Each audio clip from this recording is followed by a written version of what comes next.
This is the all-new Subaru Crosstrek, or XV if you're nasty or European. It's based on the all-new Impreza that debuted last year, so the broad strokes are going to look very familiar. Under the hood, we've got Subaru's 2-liter Boxer 4 that outputs 154 horsepower and has made it with a continuously variable transmission. The US market might get a manual, but I wouldn't hold my breath for that.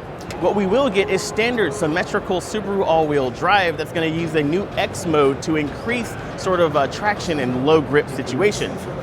Inside, we got a cabin that's got a lot better fit and finish and better tech, and don't take this wrong, but that's not a really high bar to clear when you consider the last Crosstrek.